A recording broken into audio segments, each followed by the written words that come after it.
Hi everyone, welcome to Professor Academy's UGC NET Sociology YouTube live sessions. As you know, we have been going live or doing YouTube live sessions for a week now. And along with this, we actually have a UGC NET Sociology course. Professor Academy is providing coaching for UGC NET Sociology, and there is a complete course we are providing. So if you are interested to join our course, you can join now. Our admission is open now. You can join now. You can find the details about the course in the description below, or I'll be providing the details towards the end of the class. Okay, so if you are interested, so try to join as soon as possible because the classes will be starting soon. So now let's start our today's class. Today we are going to start a new unit, which is Unit 8, Family, Marriage and Kinship. And this unit is divided into different parts, or this unit discusses about different kinds of topics like theoretical approaches towards family, marriage and kinship, gender relations and power dynamics, inheritance, succession and authority, gender, sexuality and reproduction, children, youth and elderly, emotions and family, emergent forms of family, changing marriage practices, changing care and support systems, family laws, domestic violence and crime against women, and honor killing. So these are the major topics which is discussed in this unit. Okay. So now let's start our unit with first concept, which is kinship system. So this is a basic concept in this family, or a most important topic which is discussed in this unit. Okay. So what is a kinship system? We can basically describe it as a set of person recognized as relatives. It is a set of person or a set of people who recognizes as relatives either by virtue of a blood relationship or by virtue of a marriage relationship.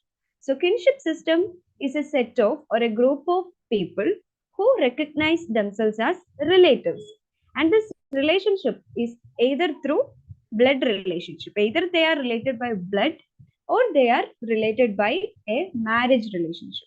And if the relationship is through blood or it is a blood relationship, then it is known as consanguinity. Or if the relation is through a marriage relationship, it is known as conjugal or affinal. Is it clear? So if it is through blood, it is consanguine, or if it is through a marriage relationship, then it is known as conjugal or affinal.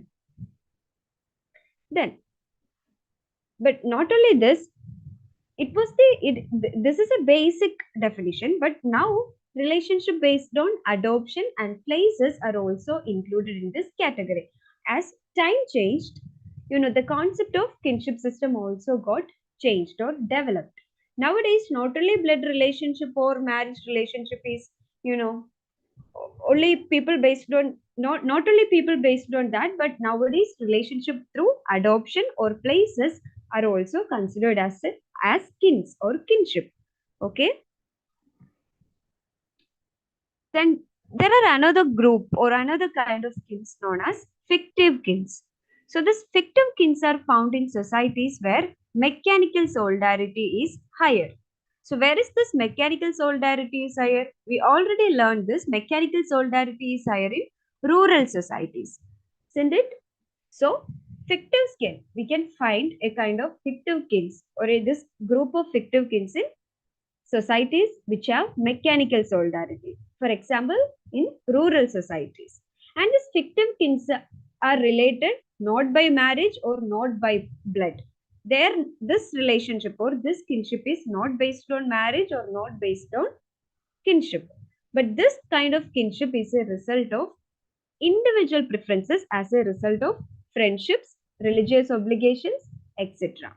And examples for this fictive kins can be found in various tribal and village studies, isn't it? We can find people who consider each other as brothers, or like people who keep strong relationships, but they may not have any marriage relationship or blood based relationship, but still some kind of relationships. We can find example for this fictive kins in our own villages also. If we look around, we can find people who consider or people are like brothers or treat each other like brothers or family only based on friendship or religious obligations or results of that kind of, or based on that kind of individual preferences. And fictive kins are not based on marriage or blood relations. Okay. And examples for fictive kins. S.A. Dubé, in a study of Shamirpet, actually talked about this unrelated individuals who behave like brothers. So it is an example for fictive kins. Then Raymond Firth, in his book Two Studies of Kinship in London, which got published in 1956, actually talked about two types of kins, which are effective kin and non-effective kin. Okay. And this kinship is based on extent of regular contact between kinship members. So this effective kin and non-effective kin is based on how often or how much contact exists between kinship members. Okay. So based on extent of regular contact between kinship members, Raymond Firth proposed two types of kins, or identify two types of kin, which are effective kin and non-effective kin. Then Harry Johnson proposed 5 important elements of kinship, or 5 important features of kinship. First one is sex. So here sex means sex of blood and conjugal relations in case of nomenclature, like in case of naming. So sex plays a major part, or sex have an important role in the nomenclature when it comes to kinship relations, like brother and sister. These are the names we given to a certain or a certain type of kin, isn't it? Based on brother, sister, it is based on sex. Then the title husband and wife, it is also based on sex. The male person is known as husband and the female is known as wife. So these type of nomenclature in kinship relations are based on sex. Then generation. For example, father and son. So kinship relations of belonging to different generations. For example, father and son. Then closeness and intimacy. It is another important element of kinship. For example, in the case of husband and wife. Okay. Then another one is blood relations, as in case of mother and child. Then lineage. So this kinship can be traced along generations or lineages. So these are the 5 important elements of kinship proposed by Harry Johnson: sex, generation, closeness and intimacy, blood relations, and lineage. Okay. Now, the kinship ties or kinship relationships are deeper and extensive in traditional societies. Okay, kinship ties are stronger in traditional societies comparing to modern societies. And various institutions under kinship are family, marriage, lineage, descent, gotra, kula. All these are different institutions which come under kinship or creates kinship relations. Okay. And this kinship relations actually, do some functions or perform some functions in our society.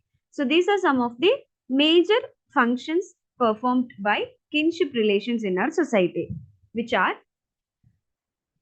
first one is rights and obligations are decided on the basis of these relations. So based on kinship relations, rights and obligations are decided. Okay, what is right, or how one should obligate to the other kinship members, or how they should maintain their relationship.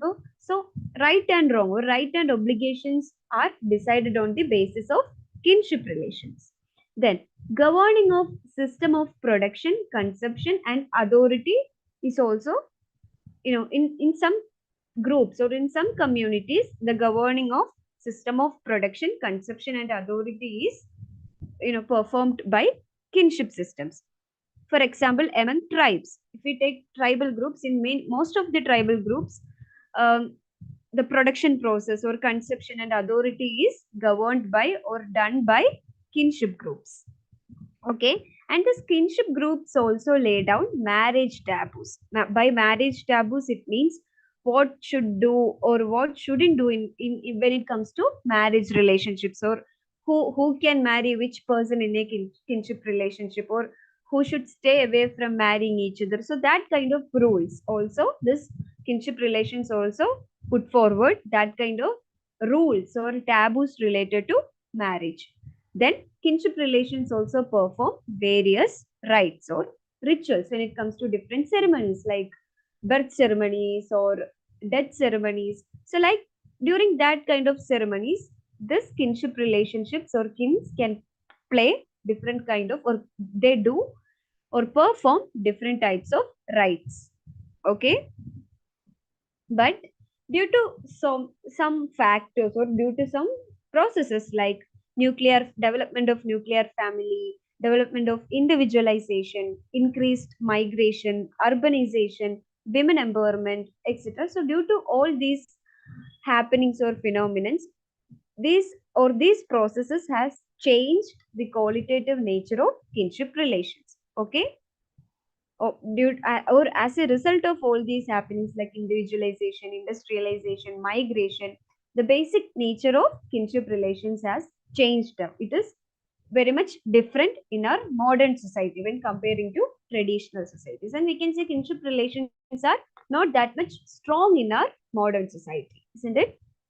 Now our relationships are based on, it is not completely dependent on kinship or any other, but it is more like nowadays we give more importance to friendship or relations like that outside our kinship system. But in traditional societies, these unity or this kind of group formations where everything was based on kinships. Now let's move to our next concept, which is family, household, and marriage. So, what is a family? We can call a family as a social unit, or it is the most fundamental social unit or a basic social unit. But then, household, it is a dwelling unit. Family is a social unit, but household is a dwelling unit. Dwelling means to live. So, household is a dwelling unit.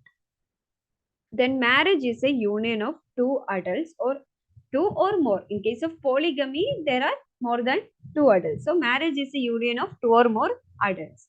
So together these three institutions or these three factors, family, household, and marriage, constitutes the primary social units in the society. Okay. Then what is family? So, if we consider the classical definition of family, a family is a group based on marriage, emotional bonds, common residence, and stipulation of domestic services. So, this is a classical definition of family. So, classically, family is defined as a group based on marriage, emotional bonds, common residence, and stipulation of domestic services. But it is also defined as a group based on marital relations, rights and duties of parenthood, common habitation, and reciprocal relations between parents and children. And this family is regarded or considered by most of the sociologists as the cornerstone of society. Okay. Then George Peter Murdoch defined family as the family is a social group characterized by common residence, economic cooperation, and reproduction, and it includes adults of both sexes, at least two of whom maintain a socially approved sexual relationship, and one or more children owned or adopted of the sexually cohabiting adults. Okay, so one thing you have to keep in mind that this definition is given by George Peter Murdoch. It is a very old definition. Okay, so don't compare today's family structure or today's concept of family with this definition. Today's family structure is so much different or way too different from this Murdoch's definition. We are just, looking at this or looking through discussing this definition, we can understand how at that time or in old days people considered what family is. But the concept has changed a lot now. It is completely different now. Okay, so George Peter Murdoch at that day or back then defined family as a social group which has a common residence, has a economic cooperation, and reproduction. And according to him, family includes adults of both sexes.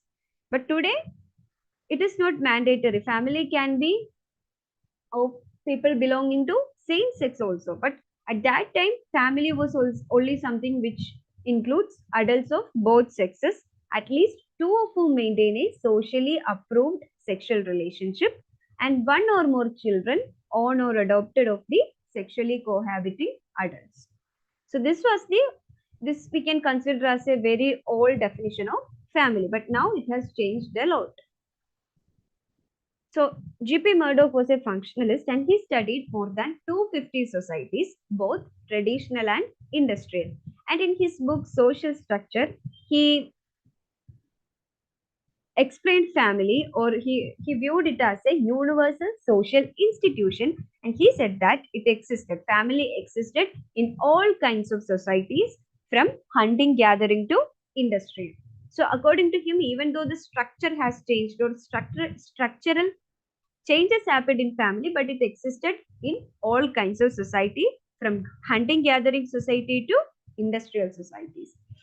And but his definition of family may be contested today on various grounds, because his concept was very much limited to, he said that family should, include people belonging to two different sexes and all that, but it is not same today. It has changed a lot. Now family is much more than that. So his definition of family may be contested today on various grounds.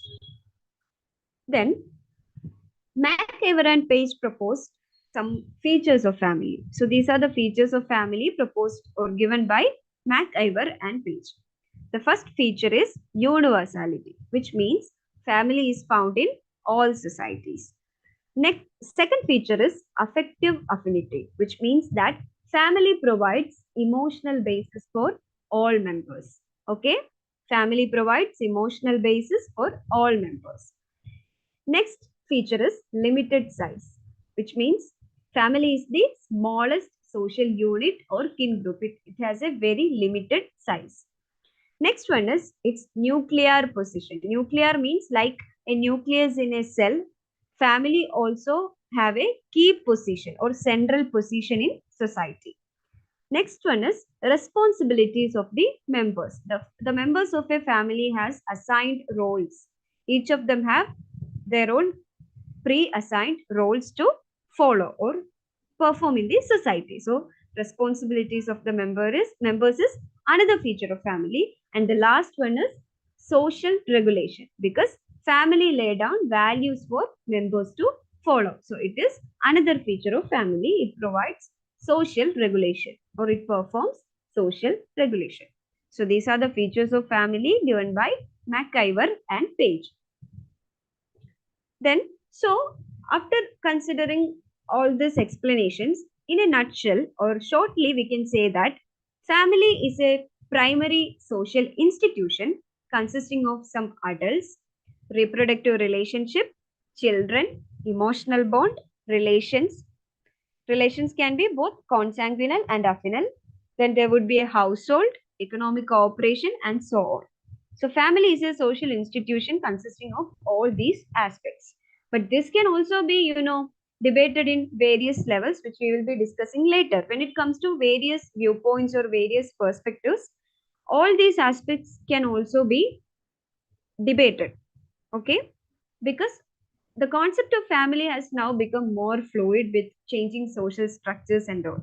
So we can never, give a particular concrete definition to family, but because the concept of family is evolving or changing day by day.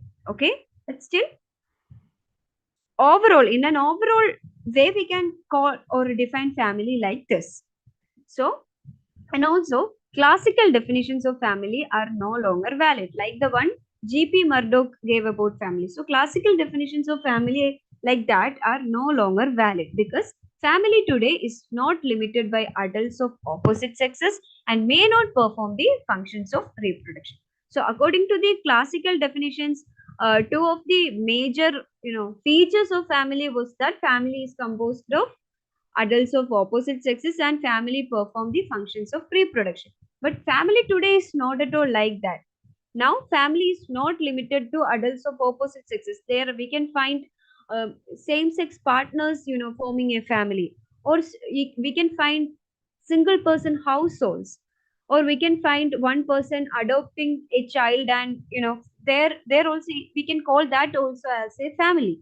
So family today is not limited to only, adults of opposite sexes. It is much more than that. And family may not perform the functions of reproduction now. Now, people have a choice to decide whether they want to reproduce or not, or whether they want children or not. So family may not perform the functions of reproduction. It is up to the people. Okay. And its other functions are also overtaken by bureaucratic organizations. Some of the other functions played by family in the traditional societies are also now overtaken by some bureaucratic organizations. Now, essential functions of family in society. So, according to George Murdoch in his book Social Structure, he proposed 4 universal functions. So this is only based on his study or his point of view. He proposed 4 universal functions served by family. They are: family regulates sexual relations, it controls reproduction, family accounts for economic survival, and it socializes children. So these are the 4 universal functions served by family, which proposed by George Murdoch. Then, according to Talcott Parsons, family performs certain basic and irreducible functions. They are: first one is primary socialization of children, which means that children learn the basics of norms and values of society from family. So family acts as an agent of primary socialization of children. Children or babies learn the basics of norms and values of a society from their family itself. And this primary socialization happens in their early years or when they are very young. So, family acts as a primary agent of socialization. Next function played by family is stabilization of adult personalities, and family do the stabilization of adults through marriage. Okay, so according to Parsons, these are the 2 basic and irreducible functions played by family: primary socialization of children and stabilization of adult personalities. Okay, then in modern families, modern families can be called as isolated nuclear families. Okay, and this isolated nuclear families evolve as a requirement of industrialization in society, because in industrialization demands families which can move from one place to another, or industrialization demands mobilization of or mobility of families, because in order to work in different places, people should move from one place to another. It is not possible to permanently settle down somewhere. So when it is a joint family, it is not possible to continuously move from one place to another. So this demand for mobilization or mobility in industrialization you know gave way to the rise of isolated nuclear families. Okay, and this one of the major feature of these isolated nuclear families is that they move around occasionally, like when the place of their job changes, these families also move from one place to the next place of their work. So modern families, in most of the modern families, can be called as isolated nuclear families. Then Ogburn and Nimkoff proposed some basic functions of a family. So according to them, the basic functions of family include affectional, economic, recreation, protective, and educational. So these are the basic functions of family according to Ogburn and Nimkoff. Then Ronald Fletcher, in his book Family and Marriage in Britain, said that functions of family haven't decreased significantly as a result of industrialization. So some thinkers were of the opinion that due to industrialization, the significance or importance of family has actually decreased. But Ronald Fletcher said that functions of family haven't actually decreased due to industrialization, but actually it has increased. Or after industrialization, the significance of family has actually increased with increasing scope of social life, because now development happened in all aspects of our life, like health development, physical development, development happened in education, media, etc. So because of all these developments, the scope of social life also increased. So in such a situation, role of parents has also increased in society. So according to Fletcher, functions of families has actually increased as a result of industrialization. And the functions of a family can be seen in terms of individual or manifest functions and societal or latent functions. Or functions of a family can be divided into two types, like individual or manifest functions and societal or latent functions. So this first, let's look at manifest functions. They are also known as individual functions. And these manifest functions or the primary functions of a family is that it provides emotional support in modern society. And Parsons refers this to as personality stabilization. Okay. In this changing, modern society is continuously going through, so many changes, structural and it changes, lots of environmental changes, and people are facing so many stress, relationship issues, and all. But during this times of difficulty, family actually stands as an institution or as a support system for individuals, and family provides emotional support to individuals in modern society. And Parsons called this as personality stabilization. Then family provides physical security of young ones and older ones, isn't it? So that is another manifest functions of family. Then it provides financial security and placement. For example, family business. When a family business get handed over to the next person in the next generation, then that person is getting a financial security through their family. So like that, family provide financial security and placement. Then it provides sexual gratification and regulation of sexual behavior. Then family also provide early learnings to individuals. Like we already said that primary socialization happens in family. So it is also a manifest or individual function of family. Then family also, do entertainment functions, and it also provides social status and identity. So these are the manifest functions or individual functions of family. Then the societal or latent functions of family include, first one is reproduction.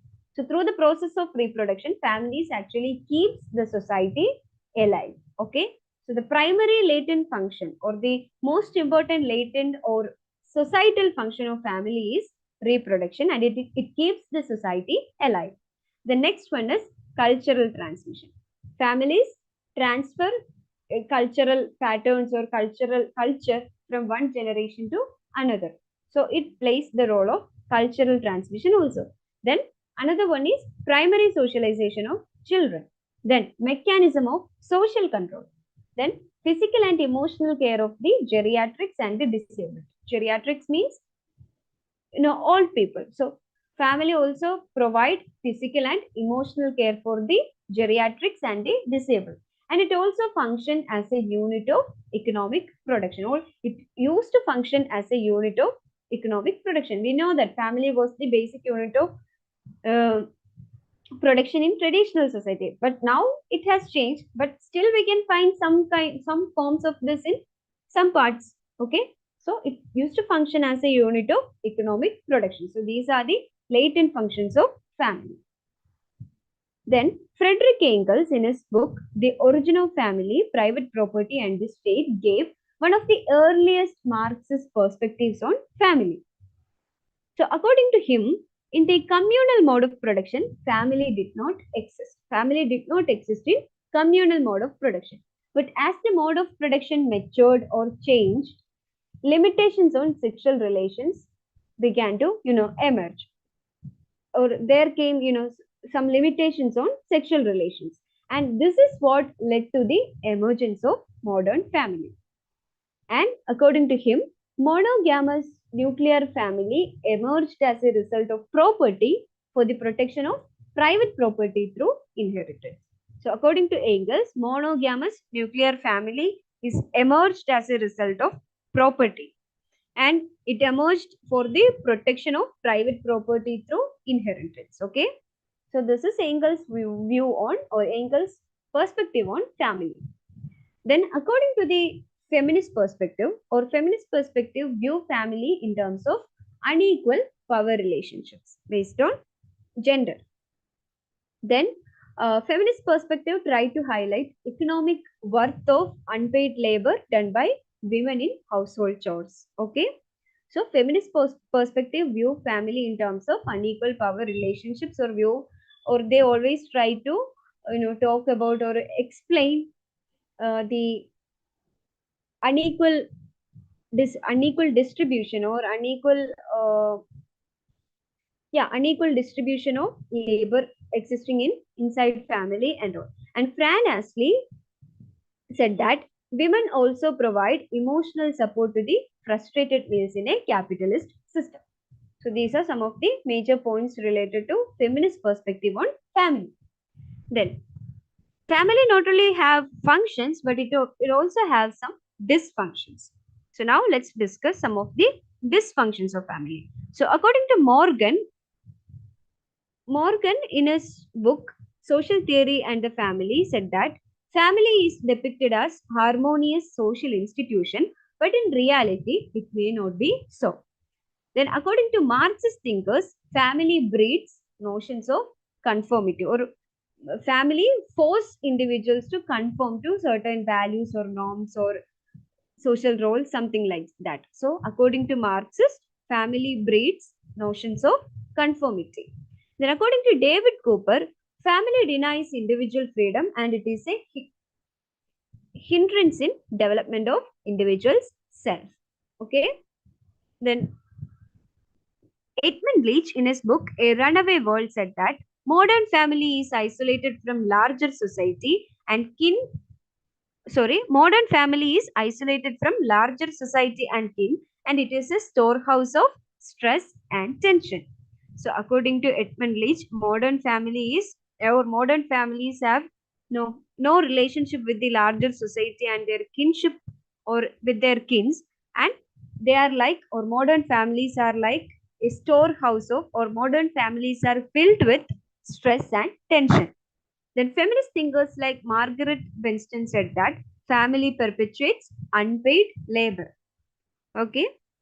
Then family also legitimizes violence and sexual abuse. Then Norman Bell in his book The Emotionally Disturbed Child as the Family Scapegoat said that family is dysfunctional for children as parents use them as scapegoat to vent out their tensions, or parents vent out their tension over children. So, according to Norman Bell, family is dysfunctional for children.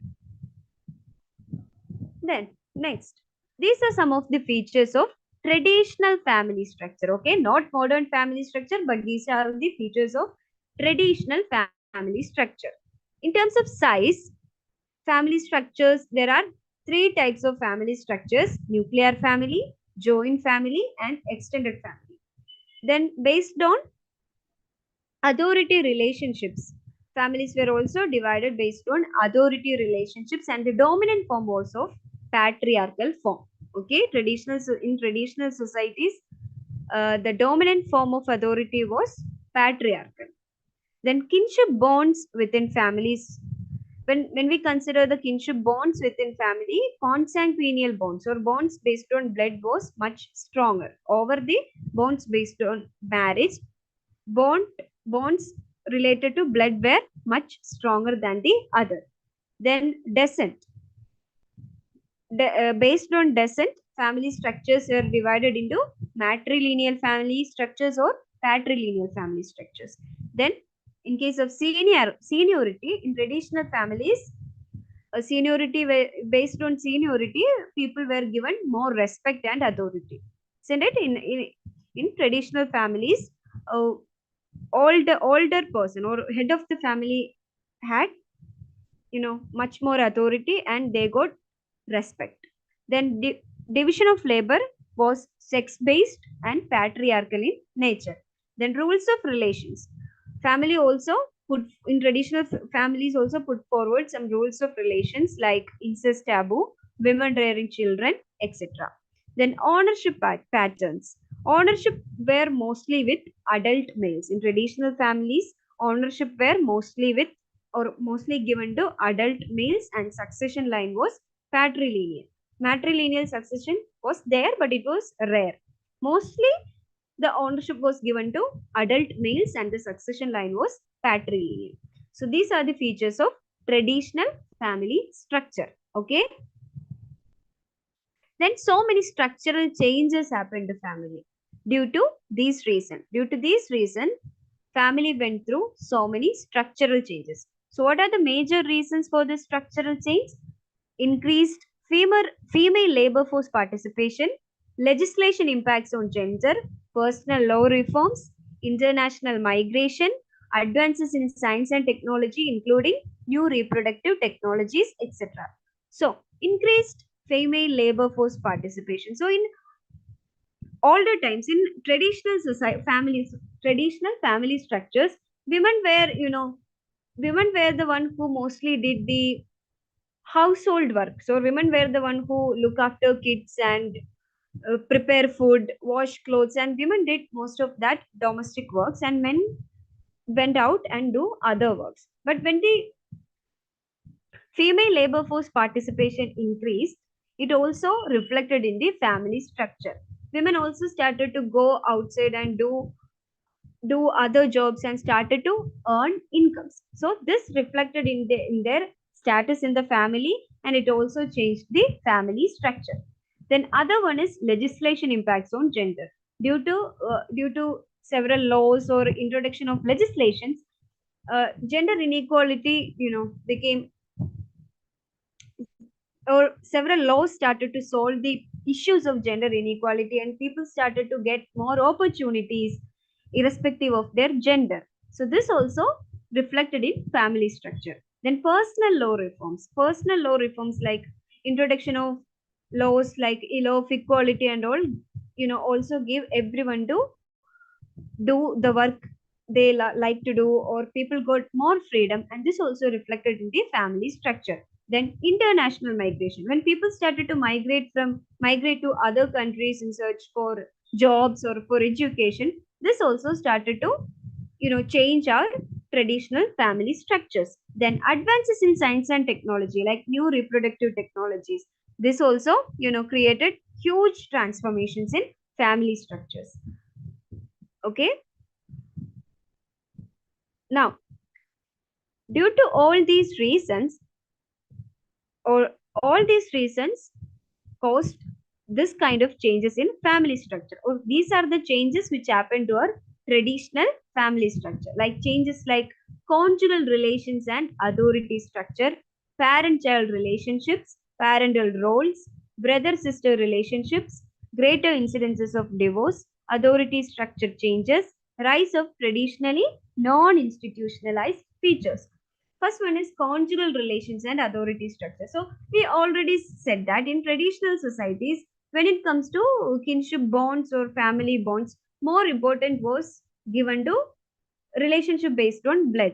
Or people were not, people never expressed their love or affection towards their partner or their married partner very publicly, or they didn't show that kind of affections towards their uh, partner in traditional families, or the importance was, or the relationship tie was much stronger in case of blood relations. But when the family structure changed, conjugal relations or relationship based on marriage became so stronger, and the authority structure also changed. Nowadays, when we take a family, or we can say not in every family, but still we can see some changes in most of the families. Like now the authority or the decision making is done by both of the partners. Okay, not only, but in traditional families the decision making was done by the head of the family or the male partner. But now conjugal relations became stronger, and the authority structure is now shared with both of the partners. Then parent child relationships became we can say more informal. In traditional families, it was more kind of a formal relationship, but now it became more informal, and children or parents started to give more freedom or choices, freedom of choices to their child in case of selecting their career, or in case of selecting their education and all. Parents started to give more opportunities and choices to their children. So parent child relationships also changed. Then parental roles changed. Then brother sister relationships became more equal in the modern family structure. Then incidences of divorce increased because in the previous or in the traditional family structures, people used to adjust and live their way, because according to them it was a very bad thing to do a divorce and get separated. But now people are aware about the importance of living in a family life, and if the family life is not going well, people are now free to, or people have a choice to get divorce and separate their ways. So incidences of divorce also increased in modern family structure.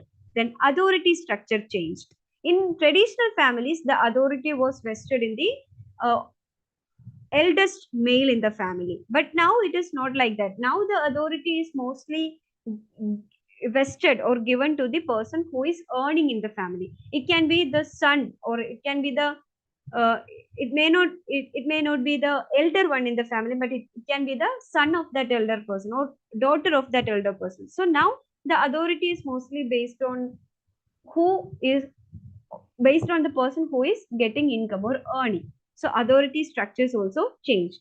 Then rise of traditionally non-institutionalized features, like non-institutional features like same-sex marriage or same-sex relationship, same-sex family or adopted family or single person family. So like that, no institutionalized features or traditionally non-institutionalized features also increased in current or modern family structure. So these are the main changes happened to family structure. Then factors responsible for these changes in structure and functions of family and marriage are, major factors are industrialization, advent of love marriage. Advent of love marriage, played a major role in creating more importance to conjugal relationships. Like in previous, we already said that in traditional societies or traditional families, more important was given to consanguineal relationships or blood relations. But in our modern family, more importance is given to relation based on marriage or our partner. So advent of love marriage or increased incidence of love marriage played a major role in this change. Then legal factors like the introduction of various laws and legislations also are responsible for these changes. Then household shifts in family. Now families are more neo-local, or people live in places where they are working now. So and they shift their locality or shift their family or household according to their work. So houses or families or household became neo-local now. Then emergence of alternatives to family and marriage. Like so many alternatives are now there to family and marriage. Like there are live-in relationships, single parent families, gay and lesbian partnerships. So all these are responsible for creating changes in family structure and functions of family. Okay.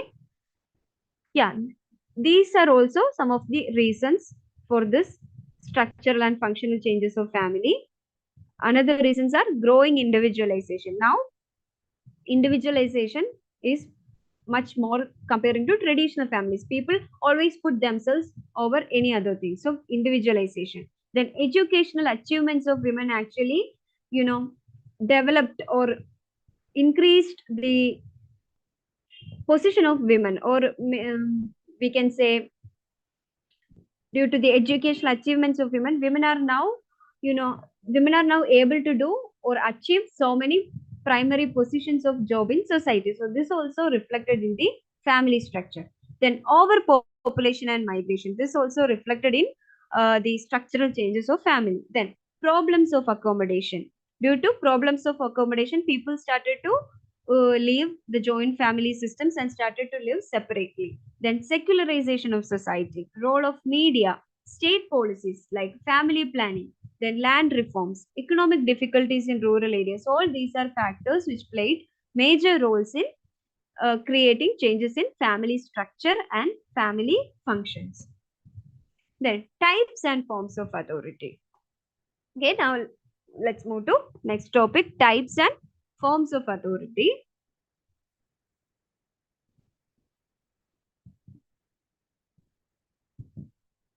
So,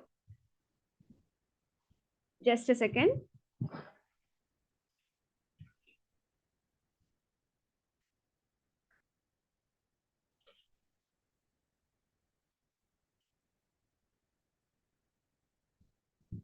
Sorry, I actually made a mistake. This is not actually types and forms of authority, but this is actually types and forms of family. Sorry for the mistake. I'll clear it. So just read it as types and forms of family. Okay.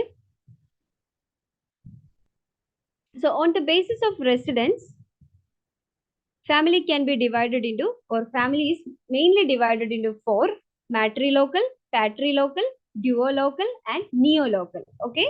So matrilocal means after marriage, when husband comes to live in the family of his wife, it is known as matrilocal.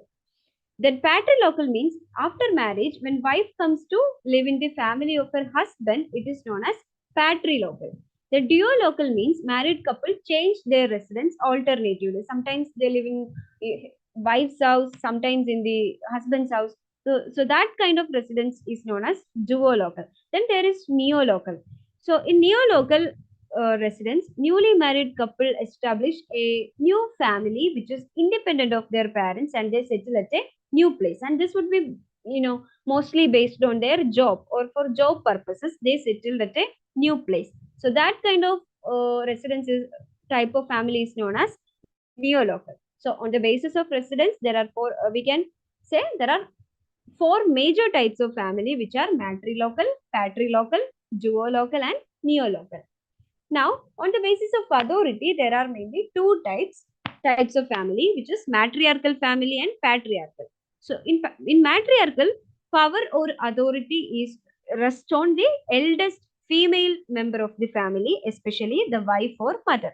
Okay, in matriarchal system, the power is given to the eldest female member of the family. But in patriarchal, all the power remains in the hands of patriarch or father. So on the basis of authority, family can be divided into matriarchal and patriarchal. Then on the basis of descent or rule of inheritance, family can be divided into three: matrilineal, patrilineal, and ambilineal. So in matrilineal system or family, the descent is determined through mother's line, or the descent continues through mother. But in patrilineal families, the descent or ancestry is determined through father line, or it continues through father.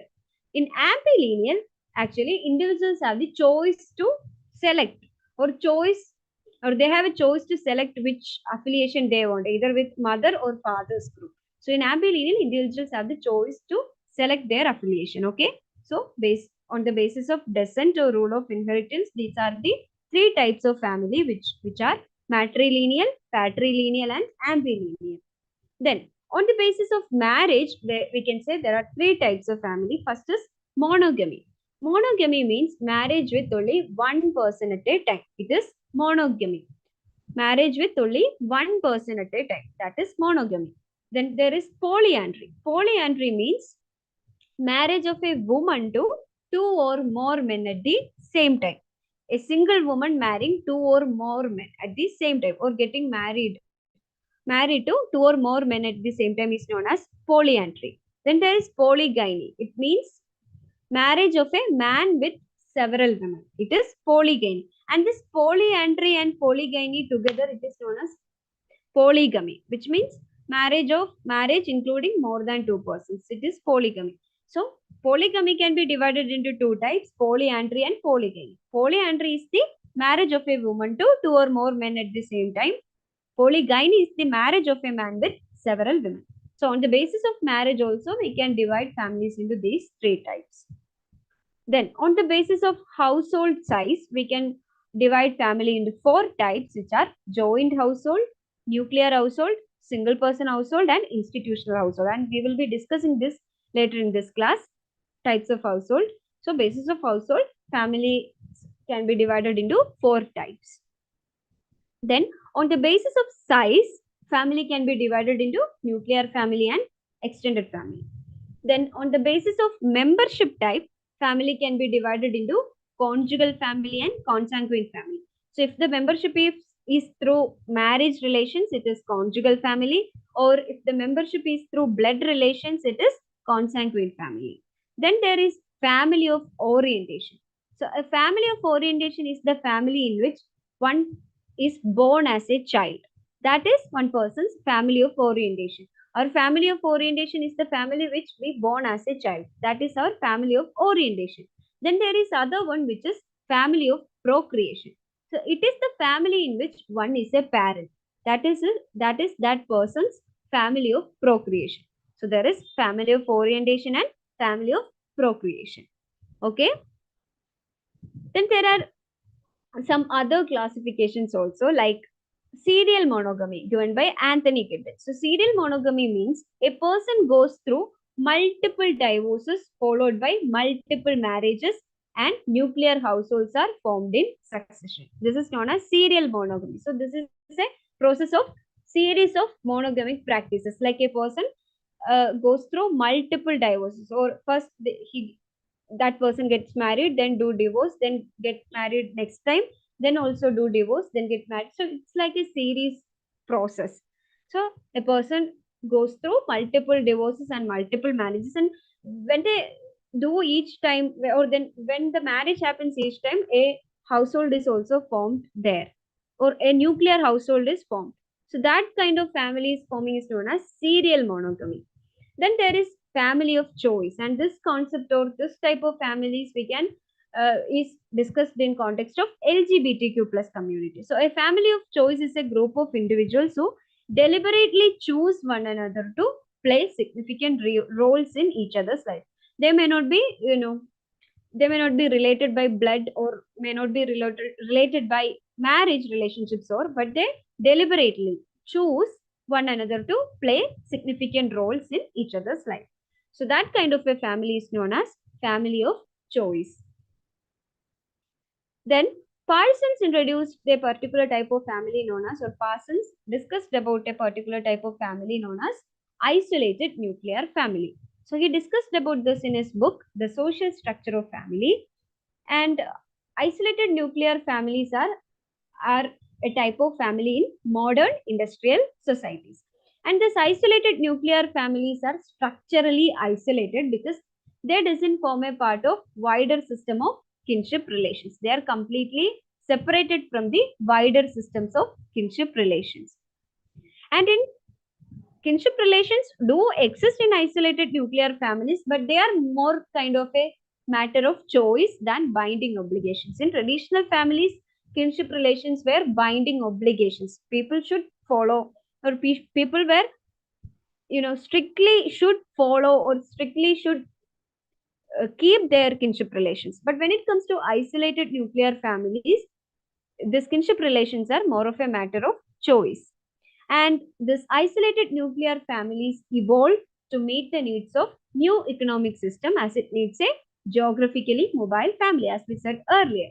And these isolated nuclear families are mostly based on achieved social status, and the conjugal bond or the relationship between husband and wife is strong in such isolated nuclear families. Okay. So this concept of isolated nuclear families is explained by Parsons. So now let's move to our next concept, which is household. So a household is a residential and domestic unit composed of one or more persons living under the same roof and eating food cooked in the same kitchen. Okay. So a household is a domestic unit. It can be single person, one or more person living under the same roof and eating food cooked in the same kitchen. That is a household. Okay. And household and family may or may not be same for a given set of people. Or we can say every family is a household because every family lives under one roof. They cook food in the same kitchen. So every family can be called as a household, but not all household is a family. Is it clear? We can call every family as a household because every family lives under the same roof and they eat food cooked in the same kitchen, but not all households are same. For example, I can say I have a family including my father and mother. So that is my family. But now I am living in another place with my friends. So we actually rented a house and we live together in that same house and we cook food in the same kitchen. So that is my household. But so I have a family and I have a household. My household is something which I currently live in with my friends in a single house and we cook food in the same kitchen. So that is my household. But I have another family consisting of my father and mother. So did you get the difference between family and household? And my family is also a household because in my family also we live in the same house or we live under the same roof and we cook food in the same kitchen. So our family can also be considered as a household, but our household or the place which I currently live with my friends cannot be considered as a family because we are not related by blood or by any kind of relation. So our household is just a household, but our family is also considered as a household. Is it clear? I know it is just a little bit confusing, but you will get it when we discuss it, discuss about it, through examples. Then household and family may or may not be same for a given set of people. For example, we can take a husband and a wife. They are a family, isn't it? But if both of them are working in different places, they have to live in some other places or two different places or in two different households for their work. So they, even though they are a family, they both have different households. Wife living in one place and the husband living in other place. So this household and family may or may not be same for a given set of people. And there can be different households for the same members of a family. Like I said before, same members of a family for the husband and wife, even though they are a family, they can be two different households because they are, if they are working in two different places, they can have two different households. So they can be different household for the same members of a family. And there may be different families in the same household. For example, I can, explain it through my own example. So I am living in a house which we rented with my friends. And me and my friends live under one roof and we cook food in the same kitchen. So we are a household, isn't it? But there is another family which is living in the first floor of our house. So we are also living in the same, same roof and we are cooking food in the same kitchen, but we are not a single family, isn't it? But we are different families. So like this, different families can exist in different or the same household. Like mostly in cases of such rentals or paying guest facilities, there are chances for multiple families residing in same household. Even though they are living under a single roof, they are different families. So that is the concept of household. Household is just a domestic unit without, there is no concept of relation or there is no aspect of any relationship based on blood or marriage or anything like that. A household is just a domestic unit composed of one or more persons living under the same roof and eating food cooked in the same kitchen. So that way, family is also a household. Okay, I hope it is clear. Then there are institutional households like hostels, dormitories, hotels, etc. So these are examples of institutional household, or the residential unit is provided by some kind of institution. So that kind of households is known as institutional household, like hostels, dormitories, and hotels. Then there are single person household. If a person is living alone, that kind of a household is known as single person household. Then A.M. Shah, in his book, The Household Dimension of Family in India. So this was a book, explaining or about his results of study he conducted in Gujarat villages. So in this book, A.M. Shah explained that a household may experience progression or regression on the basis of birth, adoption, in and out marriage, death, divorce, and separation of members over a period of time. So, a household may experience change due to these various factors like birth, adoption, in and out marriage, death, divorce, etc. Okay. Now, let's move to our next concept, which is marriage and its types. So, marriage is a socially acknowledged and approved sexual union between two adult individuals. And Malinowski explained marriage as it is a contract for the production and maintenance of children. So, here also you should keep one thing in your mind that these definitions can be debated in various levels, and the concept of marriage also changed now. So, we cannot give a concrete definition to marriage. So, we can only study it through various perspectives. So, Malinowski explained it as a contract for the production and maintenance of children. And this marriage is based on two objectives. First one is sexual gratification and procreation with socially sanctioned sex relationships. Next one is economic cooperation. And it is considered, marriage is considered as a legitimate and most accepted way of establishing family. And marriage gives social recognition to sexual relationship between adults, and it paves way for legitimate reproduction. And marriage also provides members to society for its survival through reproduction. Through reproduction, marriage provides members to society for its survival. Then Edmund Leach proposed the concept of bundles of rights, or according to Edmund Leach, marriage is as a collection of rights, and some of these rights include an opportunity to legitimize the offspring, or through marriage, or kids born after marriage is considered as, or there is a notion that kids are legitimate. So it provides an opportunity to legitimize the offspring. Here offspring means the kids. Then through marriage, it provides it gives a socially approved access to the spouse's sexuality, labor, and property. Spouse means the partner. So marriage provides an approved access to the spouse's sexuality, labor, and property. Then it give right to the establishment of affinal relationships between persons and between groups. And it also serves as the basis of formation of household, division of labor, etc. in the family. So these are some of the important rights proposed by Edmund Leach in his concept of bundles of rights. Okay. Then there are different types of marriages based on different aspects. So the first one is civil marriage and ritualistic marriage. If the marriage is, conducted based on legally, or if the marriage is done legally, it is known as a civil marriage, or if the marriage is based on rituals, it is known as ritualistic marriage. And according to the Special Marriage Act of 1954, any adult in our countries can get married to each other irrespective of their caste or religion or anything. Okay, then there is monogamy and polygamy, which we already discussed earlier, so I'm not going there again. Then there is endogamy and exogamy.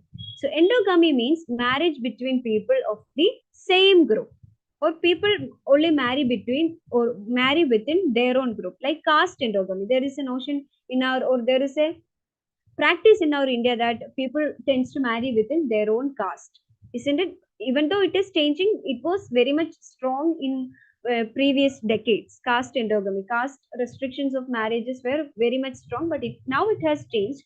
But still, caste endogamy is a thing in India. So, caste endogamy means marriage between people of the same group. But exogamy is the opposite of endogamy. In exogamy, people cannot marry. People are not allowed to marry with inside their own group. People should marry people from other groups. That practice is known as exogamy. It means marriage between people from different groups. For example, village exogamy, or clan or gotra exogamy. So in this village exogamy means people of a particular village or a people coming from same village were not allowed to marry each other. They can only marry people from other villages. Then clan or gotra exogamy means people belonging to a single or people belonging to a common gotra cannot get married to each other. They should marry people from other clans or other gotras. That is exogamy. Then there is other type of exogamy known as Sapinta exogamy and Sagotra. Like Sapinta indicates the prohibition of marriage between certain sets of relatives. Sapinta means a certain sets of relatives cannot get married to each other. That is Sapinta exogamy. Then according to Hindu Marriage Act of 1955, it precludes or it restricts people from marrying within 5 generations on father's side and 3 on mother's side. But there are some exceptions, but still generally the Marriage Act precludes marriage within 5 generations on father's side and 3 on mother's side. Okay. Then there is arranged marriage and love marriage. Then there is anuloma and prathaloma. Anuloma is known as hypergamy, and in this type of marriage, the status of the groom would be higher than the bride. But in prathaloma, which is hypogamy, the status of the groom would be lower than the bride. Okay, that is anuloma, hypergamy, and prathaloma, hypogamy. Then there is preferential marriages, which means they are specific or particular kind of preference-based marriages or marriages based on some kind of preferences. For example, cousin marriage. Even though, according to Hindu Marriage Act, this kind of marriages are prohibited, but there are some exceptions, and this cousin marriage is common among Indian Muslims and Hindus of South India. Cousins get married to each other. And then there is a type of marriage called levirate. Levirate means a woman marries one of her husband's brother after her husband's death. When a woman's husband dies, then the woman marries one of her husband's brothers. That is known as levirate. Then there is a similar kind of another marriage which is sororate. So in sororate, after the death or due to infertility of the wife, the husband marries the sister of his wife.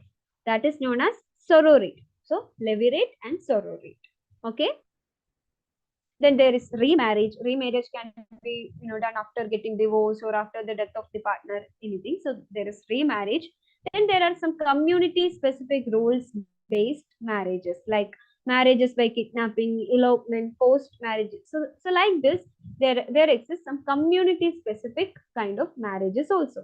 Then there are some marriage taboos exist in our society, like marriage with close blood relations is prohibited in North India, but it is allowed in some southern areas. Like we talked about cousin marriage. It is prohibited in North India, but it is common in South Indian regions.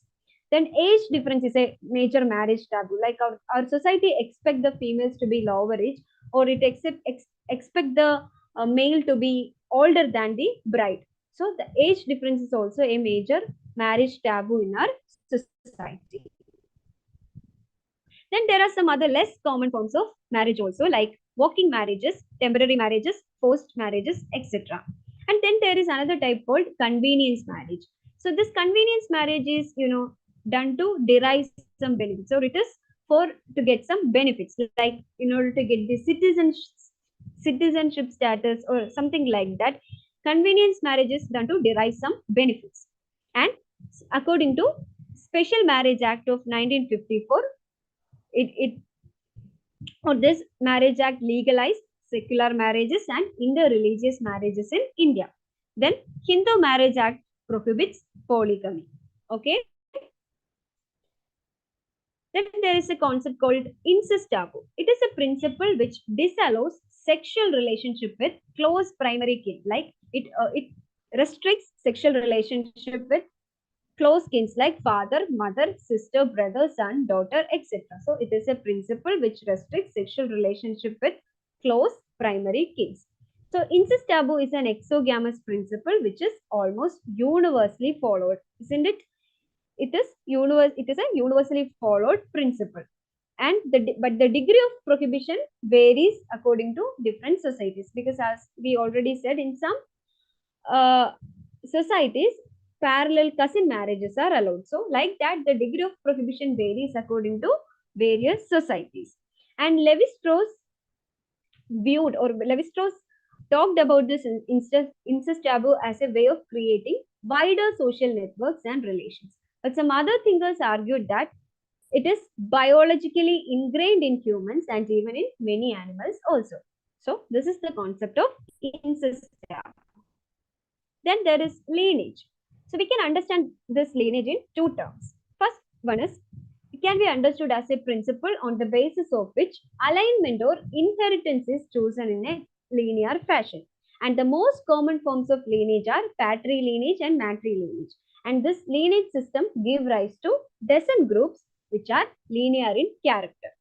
Then the other term of or other aspect of lineage is that it refers to a particular type of kin group in which members have a common ancestor whose identity is known and generally considered as the founder of the group. And the common ancestor of lineage members is usually an actual remembered person. Okay, you should give attention to that. It is important. The common ancestor of lineage members is usually an actual remembered person. Okay. Now let's move to our next concept, which is descent. So these both are connected, lineage and descent. So descent is the principle whereby a person is socially affiliated with the group of his or her parents, okay, or his or her parents or grandparents and so on. So it is a principle whereby a person is socially affiliated with the group of his or her parents, grandparents and so on. And individuals belongs simultaneously to several descent groups, like the descent groups of 2 parents, the 4 grandparents, 8 great grandparents, and so on. So individuals can belong simultaneously to several descent groups. And if there is no restriction, we can actually go back and find these descent groups. So it is not practical in nature. So there are some restrictions placed to limit the size of descent group. Like descent can only be traced back to a common non-ancestor, or it can only trace back to some other symbols. So some restrictions are placed in each society to limit the size of descent group. And this descent can also be traced to some mythological figure as well. In case of descent, there is no need to be an actual ancestor, but it can also be traced to some mythological figure as well. So if we compare lineage and descent, in case of lineage, one can trace one's ancestors, whereas in case of descent, one often fails to trace one's ancestors, and they could be substituted by a mythical one symbolizing the origin of one's descent. Okay. Then the ways of transmission of descent group. This descent group membership can be transmitted from parents to children through different ways. Like there is unilineal way, like patrilineal or matrilineal. Then there are duolineal or bilineal, in which the descent is traced in both the father's line and mother's line. That is duolineal or bilineal. Then there is ambilineal or cognatic. So in this case, the individuals can choose which side they want to affiliate it. That is ambilineal. Then there is parallel descent, and this is very rare. And this descent lines are sex specific, which means the men transmit their descent to their sons, and women transmit to their descent or group membership to their daughters. Then there is cross or alternative type descent. This is also very rare, and in this case, the men transmit their descent group membership to their daughters, and women transmit to their descent group membership to their sons. Okay, so these are the ways of transmission of descent group membership from parents to children. And then these are some types of descent groups. So the basic or the common and smallest type of descent group is family. And when a number of families which are linked by a common ancestor and the common ancestor's identity is known, that together forms a lineage. So a number of families which are linked by a common ancestor whose identity is known forms a lineage. And then this lineage or a group of lineages linked together with a common ancestor whose identity is not known forms a clan. Okay. In case of India, it is known as Gotra. And this clan is exogamous in nature. Okay. They marry from outside the group. Then a number of clans together which having a common mythical ancestor together forms a phratry. And this phratry is endogamous in nature, which means they only marry from within the group. And sometimes this phratry is equated with, or it is similar to caste in India. So these are the types of descent groups: family, lineage, clan, and phratry. Is it clear? Then there are some functions also for this descent groups, like they perform certain rituals on the occasions like birth, marriage, etc. Then they are instrumental in defining identity of a person and in distinguishing between insiders and outsiders.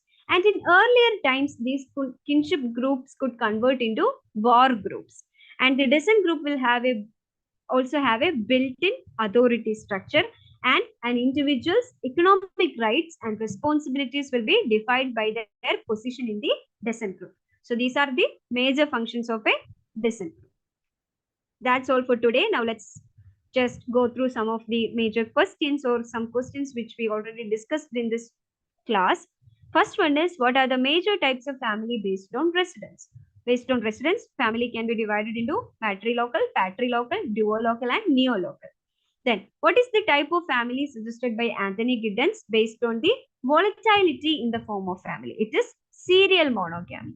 Then, what is the principle which disallows sexual relationship with close primary kin, known as? It is incest taboo. And in what type of marriage a woman marry her husband's brother after her husband's death? That kind of marriage is known as levirate. And a marriage which takes place to derive some benefits are known as, like, in order to get a citizenship, that kind of marriage is known as convenience marriage. Then, a number of clans having a common mythical ancestor forms an endogamous group called phratry. So, these are some of the questions. So now let's end our class today. And if you are interested to join our UGC NET course, you can contact these phone numbers here. You can contact these numbers also related if you have any inquiry related to admissions, and the admissions are open now and the classes will be starting soon. So if you are interested, try to join as soon as possible so that you won't be missing any classes. Okay. See you in the next class then. Good night.